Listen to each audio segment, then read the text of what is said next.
هاوکات لەگەڵ دیدارەکەی ئیمراڵی ئەحمەد شەرعیش ناوەڕۆکی گفتوگۆی خۆی لەگەڵ کورد و هەسەدا ئاشکرا کرد. هەرێمی کوردستان نەخۆشخانە حکومیەکان دەکاتە ئەهلی و بەغداش گەورەترین نەخۆشخانەی حکومی دروست دەکات. بریکاری وەزارەتی تەندروستی ڕەتی دەکاتەوە ئاگای لە گرێبەستی بەهەلیکردنی نەخۆشخانە حکومیەکان بێت، دەڵێت ئەو کۆمپانیایەشی گرێبەستی لەگەڵ کراوە حیزبیە.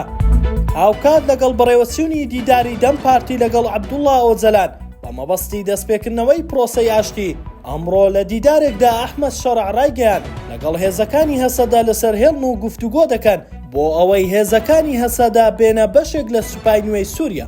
ناوبرا وتیشی هاوکات لە گفتوگۆداین لەسەر چۆنیەتی مامەڵەکردن لەگەڵ ناوچەکانی ژێردەسەڵاتی هەسەدا لە باکووری ڕۆژهەڵاتی سووریا. ئەحمەد شەرع ڕاشی گەیان کە فیدراڵی ڕەت دەکەنەوە، بەڵام ئەوەشی وت کە لەگەڵ کوڕێک دەکەون لەسەر چۆنیەتی حکومڕانی و بەڕێوەبردننی دەوڵەتی سووریا و پاراستنی مافەکانی کورد و پێکاتەکانی دیکە.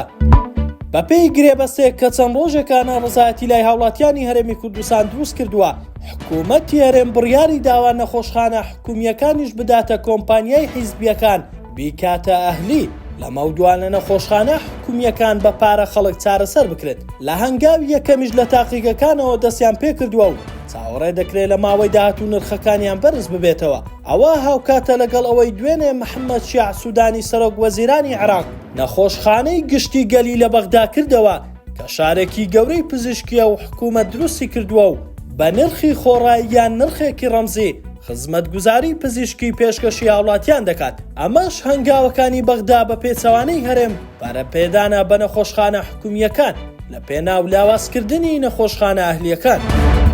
دکتۆر ڕاهێڵ فەرەیدون بریکاری وەزیری تەندروستی حکوومەتی هەرێم لە دیدارێکی تەلەڤیزیۆنی دوێنێ ڕایگەیاند سەرەڕای ئەوەی بریکاری وەزارەتی تەندروستیە، بەڵام ئاگای لەو گرێبەستە نییە کە بە مەبەستی ئەهلیکردنی کەرتی تەندروستی هەرێمی کوردستان ئەنجام دراوە. ناوبرا و ڕاشی گەیاندووە ئەو کۆمپانیای گرێبەستی لەگەڵ کراوە بۆ ئەوەی خزمەتگوزاری تاقیگەکان پێشکەش بکات لە نەخۆشخانە حکومیەکانی هەرێمی کوردستان.